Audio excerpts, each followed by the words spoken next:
Tim with Crown ICF here, talking about one of the biggest problems we're seeing in the ICF industry right now, and that is finding a quality installer, which is the problem.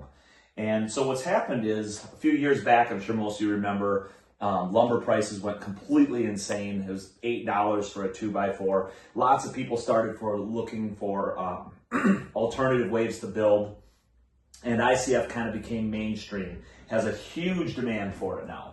And that's mostly driven by consumers, a consumer demand. And the problem is there are very few experienced installers like Crown that have been doing this for nearly 20 years out there. So you have this high demand with very few people who actually know how to do this. Just kind of a scary testimony. I will sometimes get a phone call in the office and I'll be just asked the most rudimentary questions about ICF. How do I do this, that, and the other? And I answer those questions to the best of my ability. And I kid you not, the next day I will see that person selling themselves on Facebook as a subject matter expert that you can hire for $1,000 a day to help you and your crew know how to install their ICF. That's obviously some scary stuff. And so it's going to be really limited. The number of people who've been doing this for 10, 20 years and have a lot of experience under the belt is going to be very limited. You have a handful of them in the country. Crown ICF, we obviously install nationally all over. Brute ICF out of Missouri, they also travel nationally and do a great job. Masters Builders with Nick Falacci. Sun Catchers with Brian Underwood, as good as you can get in the North Carolina area. Aaron King, obviously a legend in the space, and if you ever want a pool, he's amazing. Humberto Mendieta. Those guys do a lot of stuff over on the East Coast. Lakeside Construction in Wisconsin. But to get one of these can be very hard, and to get on their schedule can maybe not even be an option for you on your timeline. And so sometimes a really good option for you is to just use Crown or someone else as a subject matter expert who are willing to send someone to the job site and oversee a construction crew. Normally, your framer. We can send one subject matter expert on a job and he can tell the entire framing crew what to do, and your building will be done right.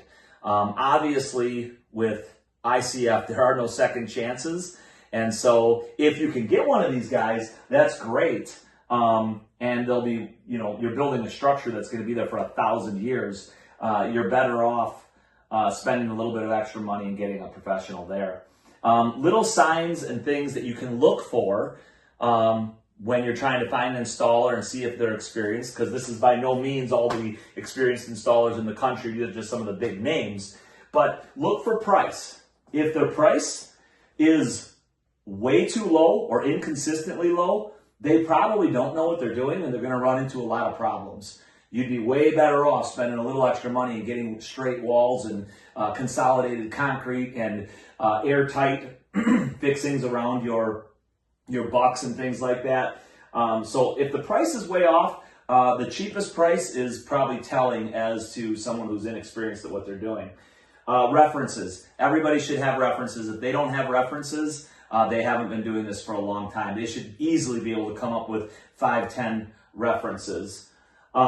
Current jobs. If they don't have a current job or a current customer, within a year that they can reference you, they're probably not doing this very regularly. So if they don't have any current jobs, that's a little bit scary too. Again, people can do this for the first time. I just wouldn't recommend it without having someone who's very experienced and a subject matter expert on site to help oversee it. And one highly paid guy to tell all the other guys how to do it right is a good gig. That's not a bad option. And lastly, this one isn't overly important, but just if they have proper tools, if they have their rebar benders or things like that, they'll need to make proper stirrups and things like that. Also, if they have their own brace systems, by all means, people can rent braces, especially when they travel all over the country. Sometimes it's even more efficient to rent braces. But if they do have their own brace systems, that's a really good sign. So hope that helps everybody, and God bless.